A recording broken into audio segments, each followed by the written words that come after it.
அனைவருக்கும் வணக்கம். ஹார்ட்லே பேட்ரி. நான் டைட்டில் படிக்கிறதுக்கு ரொம்ப கஷ்டப்பட்டு இருந்தேன். அந்த டைட்டில் கொடுக்கும்போது அது ஹார்ட் பேட்டரியா புரியாமலே ரொம்ப நேரம் ட்ரை பண்ணி பேசிட்டே இருந்தேன், படிச்சுட்டே இருந்தேன். அப்புறம் இப்போ நான் பேச வரும்போது நீங்கள் சொல்லி அது ஒரு பாட்டோட வரியாக மனசில் வந்துடுச்சு. உண்மையாக ஹார்ட்லே பேட்டரி இப்போ இனிமேல் எல்லாருக்கும் ரொம்ப ஈஸியாக இருக்கும்னு நினைக்கிறேன். இது நிகழ்ச்சி ரொம்ப புதுமையான நிகழ்ச்சி. எனக்கு நான் தான் வெப் சீரிஸில் அதுக்கான ஒரு பிரீமியர் வச்சு கலந்துக்கிற நிகழ்ச்சியில் முதன்முறையாக நாங்கள் கலந்துக்கிட்டு திரைப்படத்துறையிலேருந்து. அது சரண்யா எங்களுக்கு கூப்பிட்டாங்க. சரண்யா அண்ணே நீங்கள் அங்கே ஒரு நிகழ்ச்சிக்கு வரணும். எனக்கு தெரியாது என்ன நிகழ்ச்சின்னு கூட எனக்கு தெரியாது. சரி, சரண்யா உண்மையாக தானு சார் சொன்ன மாதிரி ஒரு அற்புதமான ஒரு சகோதரி. எந்த உதவினாலும் எந்த வேலைனாலும் அது இரவானாலும் பகலானாலும் ஒரு ஆண்மகன் போல் இருந்து அந்த வேலையை செஞ்சு முடிக்கக்கூடிய ஒரு திறமையான தோழமையான ஒரு பெண் அவங்க. அதனால் சரி வந்துடுறாங்க அண்ணன். இப்போ வந்தவொடனே கூட வேறு ஒரு ஒர்க் இருந்தது. அண்ணா நீங்கள் 5 மணிக்கு 5:30 மணிக்கு போயிடலாங்கன்னு சொன்னாங்க. அந்த தானு சார் வராரு, நீங்கள் 5 மணிக்கு வாங்க, 5:30 மணிக்கு போயிடலான்னு. ஆனால் கடைசியாக எங்களை யார்ட் வண்டியில் கடைசி கண்டக்டர் வண்டி மாதிரி கடைசியாக உட்கார வச்சு இருந்தாலும் சரி வந்த பிறகு என்ன வேறு அவங்க அனுப்பும்போது வர்ற வரைக்கும் தான் எங்கள் விருப்பம், அனுப்புறது அவங்க விருப்பம். அதனால் நன்றி. சிறப்பாக இருந்தது நிகழ்ச்சி. உண்மையாகவே ரொம்ப சந்தோஷமாக இருக்குது. முதல்ல சரண்யா வெற்றியை சரியாக கணிப்பாங்க. சரண்யா கணிச்சா அது வெற்றியாக இருக்கும். வெற்றியாளர்கள் முதல்ல தேர்ந்தெடுத்துருவாங்க. அதனால தான் சரியாக கணிச்சு அடுத்த தயாரிப்பாளர் சங்க தலைவராக வர போகிறார் இவர் தாங்கிறத கண்டுபிடிச்சி இந்த மேடையில் கொண்டு உட்கார வச்சுட்டாங்க. அவர் பக்கத்தில் இவரையும் கமலக்கண்ணனையும் ராதாகிருஷ்ணனையும் உட்கார வச்சு இது அது நீங்கள் யாரும் புரிஞ்சிக்காமல் போயிடக்கூடாதுன்னு கவிதா கிட்ட கூட சொல்லியிருக்காங்க. இது நலன் காக்காவணின்னு நீங்கள் சொல்லிவிடுங்க. ஏன்னா அது வரைக்கும் யாரும் சொன்னாங்களா பாருங்கள். அது வரைக்கும் அப்புறம் இன்னும் இது யாருமே சொல்லலையேங்கிறத நினைவுபடுத்தி இப்போ கவிதா கிட்ட சொல்லி இதுமா நலன் காக்காவணின்னு சொல்லுமா. அப்புறம் அடுத்தது தேர்தல் பிரச்சாரம் மாதிரி ஆகிடுச்சு இல்லையா. ராதாகிருஷ்ணன் கிட்ட சொன்னார், அண்ணா 22ஆம் தேதி வேட்பாளர் அறிமுகம் கூட்டிருக்கு வந்துருங்கன்னு. இப்போவே வேட்பாளர் அறிமுகம் கூட்ட முடிஞ்ச மாதிரி G5 மேடையில் நீங்கள் வேட்பாளர் அறிமுகம் கூட்டத்தை நடத்தி முடிச்சிட்டீங்க. வெற்றி கூட்டமாக அமையணுங்கிறது தான் என்னோட நன்றி. உண்மையாக ஒரு சந்தோஷமாக இருக்குது. இப்போது நான் வரும்போது என்னென்னா யார் இதில் இருக்கேன் வரும்போது இப்போ நிறைய நிகழ்ச்சிகள் நாங்கள் என்ன நிகழ்ச்சின்னு தெரியாமல் தான் வருவோம். பின்னாடி ஸ்டேஜில் இருக்கிறதான் படித்து கொஞ்சம் மேனேஜ் பண்ணுவோம். இங்கே பார்த்தா ஒன்றுமே இல்லை, ஒன்லி G5 மட்டும் தான் இருக்குது. அதனால் ஒன்று இவங்ககிட்ட கேட்டேன், சரண்யா கிட்ட கேட்டேன், சரண்யா யார் யார் இருக்காங்க. அப்போ இந்த மேடையில் டிவி இதில் இருக்கிற OTT தளங்கள் இருக்கிற கண்டென்ட் மேக்கர்ஸுக்கு இல்லை ஓனர்ஸுக்கு இல்லை அதனுடைய நிர்வாகத்தில் இருக்கிற எல்லாருக்கும் ஒரு வேண்டுகோள் வைக்க விரும்புகிறேன். நான் ஒரு டெக்னீஷியனாக ஏன்னா புலன் விசாரணை முடிகிற வரைக்கும் அந்த படத்துக்கான சம்பளங்கிறது எனக்கு அந்த படத்தில் லைட்மேன் வாங்கின சம்பளத்தை விட இல்லை ப்ரொடக்ஷன் அசிஸ்டன்ஸ் வாங்கின சம்பளத்தை விட இல்லை டிரைவர் வாங்கின சம்பளத்தை விட என் சம்பளம் ரொம்ப கம்மி. ஆனால் அந்த சம்பளத்துக்காக நான் வேலை செய்யலை. இந்த படைப்பு என்னோடய படைப்பு, இது என்னுடைய கனவு. இந்த கனவுக்கான அன்றைக்கி 1 கோடி ரூபாய் அதனோட பட்ஜெட்டு. என்னோடய அப்பா அம்மா கூட என்னை நம்பி 1 கோடி ரூபாய் இன்வெஸ்ட் பண்ண மாட்டாங்க. இப்போ யாரோ ஒருத்தர் என்னை நம்பி இன்வெஸ்ட் பண்ணுறாங்க, அதுதான் என் சம்பளம் நான் நினச்சேன். அப்போ அந்த என்னோடய கனவு படைப்பாகும்போது அதுக்குண்டான மரியாதை என்னை சேர்ந்துடும். முதல் நாள் நான் புலன் விசாரணை ரிலீஸுக்கு முதல் நாள் ஒரு 3 மாதம் வாடகை கொடுக்க முடியாத ஒரு பிச்சைக்கார தன்மை தான் என் தரித்திரமான நிலைமை. ஆனால் படம் ரிலீஸ் ஆன மறுநாள் என் வீட்டு முன்னாடி 3 கார் நின்றுட்டுருக்கு. அன்றைக்கி நான் கோடீஸ்வரன். அதுதான் அந்த உழைப்புக்கான வெகுமதி. ஆனால் இப்போ இது மாதிரியான வரும்போது G5ல் இருக்கிற கௌஷிக், உங்கள் பேர் என்னால் மறக்க முடியாது, என்னோடய மகன் பேர் கௌஷிக். அதனால் உங்கள் பேரை சொன்னோடனே நான் உங்களுக்கு இந்த வேண்டுகோள் வைக்கணுங்கிறதுக்காக உங்கள் பேரை ரிமெம்பர் பண்ண நினச்சிக்கிட்டு இருந்தேன். அது ஈஸியாக என்னோடய மகனோட பேராக இருந்ததால் வச்சுட்டேன். அப்புறம் இன்னொருத்தர் VS ராகவன், பழைய VS ராகவன் பேரை கொண்டு உங்கள் 2 பேரையும் பேர் மென்ஷன் பண்ணுறேன். என்னென்னா இவங்களுக்கு உண்டான ரெகக்னைஸ் இருக்கணும். இப்போ சவுந்தரராஜன் இன்னைக்கு இவ்வளோ கஷ்டப்பட்டு கொண்டு இது படத்தை கொடுத்துருக்காரு. இது ப்ரீமியர் பண்ணும்போது சவுந்தரராஜங்கிற ஒரு டெக்னீஷியனுக்கு ஒரு ரெகக்னைஸ் கிடைக்கணும். அது பெரும்பாலான வெப் சீரிஸில் அது கிடைக்கிறதே இல்லை. வெறும் அந்த சேனல்ஸோடு போய்ட்டு G5னா G5 ஜியோ ஸ்டார்னா ஜியோ ஸ்டாரு, இல்லை சோனினா சோனி, நெட்ஃப்ளிக்ஸ் அப்படின்னு ஆகிடுது. அப்போ அதில் ஒர்க் பண்ணுற டெக்னீஷியன்ஸு, அதில் இருக்கிற ஆர்டிஸ்ட்டு யாருக்குமே ஒரு படம் ரிலீஸ் ஆகி அந்த படம் ஓடிச்சுன்னா அந்த படத்தில் நடித்த ஹீரோயினுக்கு மிகப்பெரிய வாழ்க்கை கிடைக்கும். ஆனால் இங்கே இப்போ சுழல்லாம் பெரிய வெற்றி அடைஞ்சது. ஆனால் அதில் இப்போ யார் நடித்தாங்கன்னா என்னால் சொல்ல முடியாது. அப்போ தயவுசெய்து நீங்கள் சேனல்ஸில் இருக்கிறவங்க ஏன்னா இப்போ திரைப்படத்தை விட கம்மியான சம்பளம் தான் நீங்கள் கொடுக்க போகிறீங்க, அவ்வளோதான் கொடுக்க முடியும் அதில். ஆனால் திரைப்படத்தில் அந்த படம் ரிலீஸ் ஆன பிறகு அவங்களோட வாழ்க்கை வேறு விதமாக இருக்கும், வெற்றி அடைஞ்சதுன்னா வேறு விதமாக இருக்கும். இதில் வெற்றி அடைஞ்சாலும் ஒன்றும் இல்லை அப்படிங்கிற மாதிரி நிலைமை இருக்கக்கூடாது தயவு செய்ததுனால. அதில் ஒர்க் பண்ண டெக்னீஷியனுக்கும் ஆர்டிஸ்ட்டுக்கும் ஒரு நல்ல ரெகக்னைஸ் வர மாதிரியான அந்த ட்ரெய்லர்ஸ் வரும்போது கூட நீங்கள் அவங்களுக்கு பேரை அதை வெறும் சேனல்ஸ் நேம் மட்டும் இல்லாமல் அதை பண்ணணுங்கிறது கௌஷிக்கு நான் கொடுக்குற வேண்டுகோள். தயவுசெய்து தப்பாக எடுத்துக்காதீங்க. நான் பார்க்கும்போது ஏன்னா அது உழைப்பு என்னோடய ஒய்ஃப் ஒரு நாள் போயிட்டு வந்தாங்க ஷூட்டிங்கு. ஏன்னா பெரிய சம்பளம் கொடுத்தாங்க, ஆர்டிஸ்ட்டை வேணுங்கிறதாக பெரிய சம்பளம் கொடுத்தாங்க. போயிட்டு வந்தோடனே சொல்லிட்டாங்க, அம்மா நான் இனிமேல் சீரியல் நடிக்க மாட்டேன்னு. ஏன்னு இப்போ ட்ரைலாக் பேசி வாய் வலிக்குதுங்க மொத்தம், ஏன்னா பெரிய சம்பளம் மொத்த சீனை எடுத்துடணும். அதுப்போ ஒரு ஆர்டிஸ்ட்டுக்கே கஷ்டமாக இருக்குன்னா அந்த டெக்னீஷியன் எவ்வளோ கஷ்டப்படுறாங்க பாருங்க. அதை ஃபெஸ்டி பிரசிடெண்ட்டாக நான் போகும்போது ஒரு லைட்மேனு சாதாரண லைட்மேன் கீழே இதில் இருக்குன்றவங்க, அவங்களுக்கு திரைப்படத்தில் ஒரு சம்பளம், டிவியில் ஒரு சம்பளம். ஆனால் திரைப்படத்தை வேலை கம்மி, டிவியில் வேலை அதிகம். கம்மியான வேலை செய்கிற இடத்துல அதிகமாக சம்பளம் கிடைக்குது, அதிகமாக வேலை செய்கிற இடத்துல கம்மியாக கிடைக்கும். சேனலில் 10 சீன் வரைக்கும் எடுக்கிறாங்க. அப்போது ரவுண்ட் த கிளாக் அவங்க சாப்பிட கூட நேரம்லாம் ஓட வேண்டியதாக இருக்குது. அப்போ குறைஞ்சபட்சம் அவங்களுக்கு ஒரு அங்கீகாரம் கிடைச்சா ஒரு சந்தோஷம் கிடைக்கும். அந்த சந்தோஷம் உங்களை வாழ்த்துங்கிறதால நிச்சயமாக அவங்ககிட்ட ஒரு வேண்டுகோளாக வைக்க விரும்புகிறேன். அதை நீங்கள் பண்ணி கொடுக்கணும்.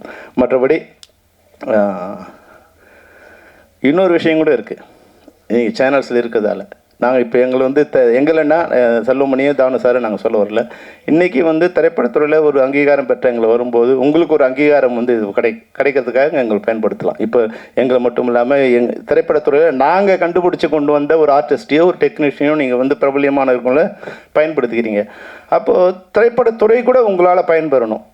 அப்போது திரைப்படத்துறையை நீங்கள் வாழ வைக்க வேண்டிய ஒரு இடத்துல நீங்கள் இருக்கீங்க. இப்போ முன்னாடியெல்லாம் இப்போ உங்கள் மூலமாக சேனல்ஸுக்கும் ஓடிடி தளங்களுக்கும் கொடுக்குறது என்னென்னா, முன்னாடி இங்கே வரும்போது மிக அதிகமான விலையை கொடுத்து எங்களை கெடுத்துட்டீங்க. நீங்கள் இண்டஸ்ட்ரியை கெடுத்தது நீங்கள் தான் முதல் நாங்களாக கொஞ்சம் கொஞ்சமாக எங்களுக்கு கெடுத்துகிட்டே இருந்தோம். நீங்கள் என்ன பண்ணீங்க, 10 கோடி 20 கோடி இருக்கிறது நீங்கள் 40 கோடி 50 கோடி வாங்கி 100 கோடி ஒரு 10 கோடி சம்பளம் வாங்குறோம் கொண்டு போய் 100 கோடி வாங்குற மாதிரி பண்ணிவிட்டு இன்றைக்கி படத்தை வாங்க மாட்டேன்னு நிறுத்திட்டீங்க. எங்களுக்கு நஷ்டம் வந்துடுச்சு, நாங்கள் படம் வாங்கலன்னு நிறுத்திட்டீங்க. இப்போ படம் வாங்க நிறுத்திட்டு உடனே ஏறினவங்க யாரும் இறங்க மாட்டேங்கிறாங்க. எல்லாம் உச்சாணி கும்பலே உட்காந்துருக்காங்க, நாங்கள் கீழே நின்றுட்டுருக்கோம். என்னைக்காவது இறங்கி வருவாங்க, அவங்கள வச்சு படம் எடுக்கலான்னு. அவங்களும் இறங்கி வர மாதிரி இல்லை. நீங்கள் ஏற்றி விட்டவங்க நீங்கள் பாட்டு கடையை சாதிட்டு நீங்கள் போய் உள்ளே உட்காந்துக்கிட்டீங்க. இப்போ நாங்கள் எங்கள் இண்டஸ்ட்ரியில் இப்போ பெரிய படங்கள் எதுவுமே இப்போ ஷூட்டிங் ஃப்ளோரில் போகிறதுக்கே கஷ்டமாக இருக்குது. அதனால் கலந்து திரைப்படத்துறையோடு கலந்து பேசி அந்த படத்தை எப்படி இண்டஸ்ட்ரி தமிழ் சினிமா நல்லா இருந்தால் தான் எல்லா சேனல்ஸுக்கும் நல்லாயிருக்கும். எங்கள் பாட்டை நீங்கள் படம் கொடுத்து போகிறீங்களோ பணம் கொடுக்காமல் போகிறீங்களோ, நாங்கள் எடுத்த பாட்டை நாங்கள் எடுத்தால் தானே நீங்கள் போட முடியும். அதனால் நாங்கள் எடுக்கிறதுக்கு உண்டான வசதியாக சேனல்ஸ்லாம் இது ஒரு வாய்ப்பாக நான் பயன்படுத்துகிறேன். G5 மட்டும் இல்லை, இது ஓடிடி தளங்கள் இருக்க எல்லாருக்குமே, அதுபோல் சேனல்ஸில் இருக்க எல்லாருக்குமே எங்களுடைய வேண்டுகோளாக வைக்க விரும்புகிறேன். தமிழ் சினிமா இன்றைக்கி மிக சிரமமான ஒரு நிலையில் இருக்குது. ஆனால் அன்றைக்கி நான் 1 கோடி பேர் பார்த்தவங்க இன்றைக்கி 10 கோடி பேர் பார்க்குறாங்க. எங்களுடைய கண்டென்ட்டை 10 கோடி பேர் பார்க்குறாங்க. பார்க்குற மீடியா மாறிப்போச்சு, மீடியம் மாறிப்போச்சு. திரையில் பார்க்கும்போது அதுக்கு உண்டான வருமானம் திரைப்பட தயாரிப்பாளருக்கு சேர்ந்துக்கிட்டு இருந்தது. இன்றைக்கி பல்வேறு வகையில் சேனல்ஸில் ஓடிடியில் இன்டர்நெட்டில் மொபைல் ஃபோனில் படம் பார்க்கும்போது அதுக்கு உண்டான வருமானம் தயாரிப்பாளர்களை முறையாக சேராததால் இன்றைக்கி இந்த வருஷம் 300 திரைப்படங்கள் இது வரைக்கும் ரிலீஸ் ஆகிருக்கு. அதில் 15 தயாரிப்பாளர் தவிர மீதி 285 பேர் லாஸ். அதில் 250 பேர் புது தயாரிப்பாளர்கள். இவங்க போயிட்டாங்க. இப்போ நாங்கள் எங்கள் அசிஸ்டன்ட் டைரக்டரோ எங்கள் மேனேஜரோ ஊரெல்லாம் வலை வீசி நாங்கள் கொண்டு வருவோம். அடுத்த வருஷத்துக்கு ஒரு 300 பேரை கொண்டு வருவோம். வருஷம் நாங்கள் தேடி கொண்டு வருவோம். ஒரு 300 பேரை கொண்டு அவங்கள பலி கொடுத்து அது இண்டஸ்ட்ரிக்கு படம் எடுத்துகிட்டே இருப்போம். அந்த மாதிரி நிலைமை இல்லாமல் எடுத்த ப்ரொடியூசரே எடுத்துக்கிட்டு இருந்தால், நான் 90 நான் படம் எடுத்தேன். நான் 16 படம் ப்ரொடியூஸ் பண்ணேன். 91 ஸ்டார்ட் பண்ணேன், 2004 நிறுத்திட்டேன். இனிமேல் இது இண்டஸ்ட்ரி ரொம்ப அபாயகரமான ஒரு இதுவாக இருக்குது அப்படின்னு நான் நிறுத்தேன். தானுசாலாம் எப்படி படம் எடுக்கிறாரு எங்களுக்கு தெரியல, லைக்கெல்லாம் எப்படி படம் எடுக்கிறாங்கன்னு தெரியல. ஒரு ரிஸ்க், அதை முன்னாடி ரிஸ்க் இருந்தது, ஒரு 50% ரிஸ்க் இருந்தது. இப்போ 200% ரிஸ்க் இருக்குது. ஃபர்ஸ்ட் காப்பி 5 கோடினா நஷ்டம் 10 கோடி ஆகிடுது. அதனால் அதை எல்லாருமே ஷேர் பண்ணிக்கிற மாதிரி ஒரு நிலம் ஒரு 16 படம் நான் நல்லா ப்ரொடியூஸ் பண்ண முடியுது. ஆனால் இன்றைக்கி வர ஒரு ப்ரொடியூசர் ஒரு படத்தோடு தான் போகிறாங்க. என்றைக்கு அந்த படம் எடுக்கிற ப்ரொடியூசர் அடுத்த படமும் எடுக்கக்கூடிய வாய்ப்பை இந்த இண்டஸ்ட்ரி உருவாக்கி கொடுக்குதோ அப்போ தான் அது இண்டஸ்ட்ரியாக மாறக்கூடிய வாய்ப்பு இருக்குது. இப்போ நான் ஏன் சொல்கிறேன்னா, தயாரிப்பாளர்கள் நல்லா இருந்தால் தான் தொழிலாளர்கள் நாங்கள் நல்லா இருக்க முடியும், நீங்கள் ஓடிடி தளங்கள் கூட நல்லா இருக்க முடியும். நீங்களே எல்லாத்தையும் ப்ரொடியூஸ் பண்ண முடியாது. எல்லா இதுவும் ப்ரோக்ராமும் நீங்கள் ப்ரொடியூஸ் பண்ண முடியாது. நாங்கள் தயாரிப்பாளர்கிட்ட நீங்கள் பேப்பர் வியூவோ இல்லை பணம் கொடுத்தோ ஏதோ ஒரு வாங்குறீங்க. அப்போது இது கலந்து பேசி உங்களை மட்டும் சொல்கிறதா நினைக்காதீங்க கௌஷிக். இந்த சம்மந்தப்பட்ட எல்லாருமே, ஏன்னா இப்போ வந்து புதுசாக தலைவராக வரப்போகிறார் குமரன், தமிழ் குமரன், நீங்கள் உங்களுக்கு ஒரு பெரிய ரெஸ்பான்சிபிலிட்டி இருக்குது. நீங்கள் ஒரு சுனாமி வந்த பிறகு நீங்கள் வந்து பதவிக்கு வர போகிறீங்க. இப்போ வந்து இந்த ஓடிடி வந்து படம்லாம் வாங்குறத நிறுத்திட்டாங்க அப்படிங்கிற ஒரு நிலைமை வந்த போதும் நீங்கள் இந்த தலைமை பதவிக்கு வர பொருளில் இருக்கீங்க. அதனால் உங்களுக்கு ஒரு பெரிய கடமை காத்திருக்கு.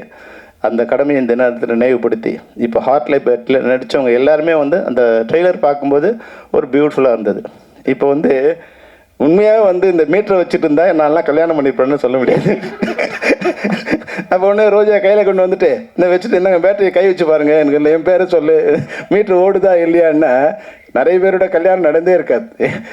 எல்லாரும் வந்து ஏதோ ஒன்று பொய்ய அதை சொல்லி தான் ஏமாற்றி தான் கல்யாணம் பண்ணியிருப்போம், லவ் பண்ணியிருப்போம். லவ் பண்ணும்போது இதை சொல்கிறது எல்லாமே பொய்யாக தான் இருக்கும். உனக்காக நான் காத்திருப்பேன், உனக்கு எல்லாமே பொய் தான். உண்மை வந்து கல்யாணத்துக்கு பிறகு தான் ஸ்டார்ட் ஆகுது. கல்யாணம் வரைக்கும் வந்து காதலிக்கும் போது ஆணும் போய் சொல்லுவான், பொண்ணும் போய் சொல்லுவான், நீ தான் உலகத்தில் அழகின்னுவான், நீ இல்லைன்னா நான் வாழவே முடியாதுன்னுவா. அப்புறம் கல்யாணம் பண்ண ஒரு சத்தம், நீ செத்தாதாண்டி நான் ஒரு நிம்மதியாக இருக்க முடியும். என்ன அதை வந்து அந்த மீட்ரு இருந்திருந்தால் வந்து கல்யாணத்துக்கு முன்னாடியே வந்து அந்த மீட்டரை வச்சு எவ்வளோ பர்சன்ட், 74%, சரி ஓகே பாஸு, 40% தான் இருக்கா, வந்து ஆவரேஜாக இருக்குது வச்சுக்க, நீ அடுத்த ஆளை பார்க்குறேன் நான், அவன் 50% வருது, குறைஞ்சபட்சம் 50% வருதான்னு பார்த்துருக்கலாம். நீங்கள் வந்து அதாவது சிவானி இந்த பேட்டரியை வந்து கொஞ்ச நாள் முன்னாடி கண்டுபிடிச்சிருந்தா நிறைய கல்யாணம் இன்னும் போயிருந்திருக்கும். அந்த வகையில் இன்னொரு பேட்டரியை அடுத்து யாராவது கண்டுபிடிச்சா நல்லாயிருக்கும். என்ன பேட்டரின்னா, அவன் பேசும்போது உண்மை பேசுகிறானா பொய் பேசுகிறானா. அப்போ இந்த மேடையில் எவனையும் பேச முடியாது. இந்த படம் வெற்றி அடைந்து 100வது நாள் வெற்றி விழாவில் நாங்கள் வந்து உங்களை சந்திக்கிறோம் அப்படின்னு சொன்னேன். ஏய் மீட்டரில் கை வைடாங்க, ஏன்னா ஓடாத படத்துக்கு எங்கே நான் வாழ்த்துறது உங்களை அப்படி தான் வந்து பேச வேண்டியிருக்கோம். நல்ல வேலை சதாசிவம், இந்த பேட்டரி அந்த மீட்டரை மட்டும் நீங்கள் கண்டுபிடிச்சிடாதீங்க, இந்த படத்தோடு நிறுத்துறீங்க. அப்போ தான் நிறைய காதல் வந்து கல்யாணத்தில் முடியும், இல்லைன்னா எந்த காதலும் கல்யாணத்தில் முடியாது. ரொம்ப அழகாக வந்து படிச்சிருக்கீங்க. அப்புறம் வந்து ஹீரோயின் பேரை நிறைய தடவை ரிப்பீட் பண்ணி சொல்லணும்னு நினச்சா சொல்ல முடியல. பாட்டினியா பாட்டினியா இல்லை பாட்டினியா அப்படின்னு. Very good. அது மாதிரி வந்து குரு வந்து நல்லா பேசினார், தன்னுடைய சகாக்கழகாகவும் பேசினார். இப்போ வந்து நிறைய வாய்ப்பு இருக்குது. முன்னாடி வந்து நான் திறமைசாலியாக இருக்குன்னா என் திறமையை கொண்டு வந்து ஒரு இடத்துல நிறுத்த வைக்கிறதுக்கு வந்து பல வருஷங்கள் நான் போராடணும். ஏன்னா ஒரே ஒரு டோர் தான் இருந்தது. அப்போ நான் வந்து அந்த டோரில் நின்று அவங்க வெளியே வராங்களா இல்லை டோர் திறக்குதா, நான் உள்ளே போய் எப்போ சொல்கிறதுன்னு. ஆனால் இன்றைக்கி அப்படி இல்லை.